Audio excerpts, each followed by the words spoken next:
Hello everyone, কেমন আছো সবাই? আশা করছি তোমরা সবাই ভালো আছো। আমি ডোনা, রাজস্থান থেকে।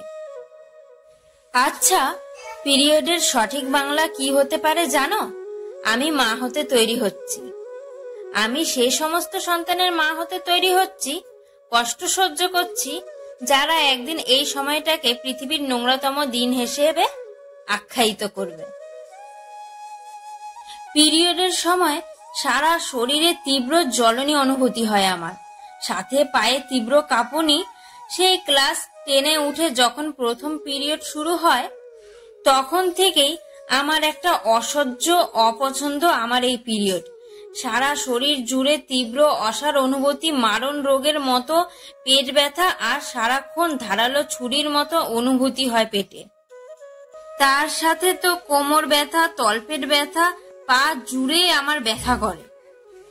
আবার তার মধ্যে স্যাঁতস্যাঁতে ন্যাকড়ার মতো ভিজে থাকা আমার মন।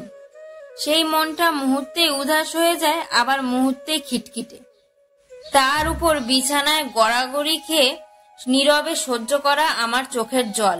যেন আগের জন্মে কোনো পাপ করেছিলাম, তাই এই জন্মে আমি এখন শাস্তি পাচ্ছি। যার প্রকাশ তুমি কাউকে করতে পারবে না, কাউকে বোঝাতে পারবে না যে তোমার কতটা ব্যথা হচ্ছে। তখন থেকে আমার শুধু মনে হতো, কেন এই অত্যাচার সহ্য করছি প্রতি মাসে। একটা সময়ের পর বুঝলাম কেন এই ব্যথা। এই ব্যথা সহ্য করার মতো ক্ষমতা দিয়েছে কেন ভগবান। আমার যখন থেকে মনে হতো মেয়েদের ক্ষমতা বেশি, তাই তাদেরকে অকথ্য অত্যাচার তাদের ভাগ্যে দেওয়া উচিত ভেবেছেন ভগবান। মেয়েদের মা বানাতে ঠিক কতটা ধৈর্য দরকার তা আনার জন্যই প্রতি মাসে পিরিয়ডের যন্ত্রণা। এই দিয়েই তো ধৈর্যের পরীক্ষা নিচ্ছে আমাদেরকে ভগবান। এই ধৈর্যের পরীক্ষাটা নিয়েই আমাদেরকে পাকাপোক্ত করে তুলেছে। যত বড় হচ্ছিলাম আর তত অবাক হচ্ছিলাম আশেপাশে মানুষদের এটাকে লুকিয়ে রাখার প্রবণতা দেখে। পিরিয়ডের সময় খাওয়া পাপ, বসা পাপ, বলা পাপ, চলা পাপ, এই যত দেখছিলাম তত অবাক হচ্ছিলাম এমনটাই চলে আসছে হাজার বছর থেকে। তা কেন? তার কোনো উত্তর আমি কোনোদিনই পাইনি। অন্যদের মতো এইসব আমিও লুকাতে শুরু করি, এক প্রকার আতঙ্ক নিয়ে অপেক্ষা করি। আমার মতন হাজার মেয়েরাও কিন্তু এই কথাটাকে লুকিয়ে আসছে।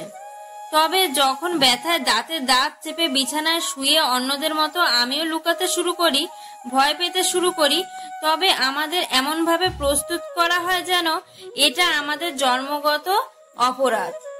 শহরের অলিতে গলিতে, ফার্মেসিতে নানা রঙের প্যাটের প্যাকেট সাজানো থাকে, এটা তাক জুড়ে সাজানো থাকে। তাও কেন প্রতিবার ফার্মেসি থেকে প্যাড কেনার জন্য আমরা অপেক্ষা করি যে দোকান জনশূন্য হোক? প্রতিবার প্যাড বলার সময় আমরা কেন আটকে যাই? কিংবা মনে মনে কয়েকবার প্র্যাকটিস করে নিই যে আমরা খুব ব্যস্ত, কারোর দিকে না তাকিয়ে বলে দেব যেন আমাদেরকে এটা দ্রুত দেওয়া হয় আর আমি এটা নিয়ে বাঁচি। কোনো কারণ নেই, তাও আমাদের কেন লজ্জা করে? আমাদের যেন এই লজ্জা পাওয়াতে তারা যেন অনেক সন্তুষ্ট হয়, যারা বারবার শুনতে চায় যে তোমার কি চাই। আজকের মতন টাটা, এই পর্যন্তই। আবার কালকে দেখা হবে। সবাই ভালো থেকো, সুস্থ থেকো।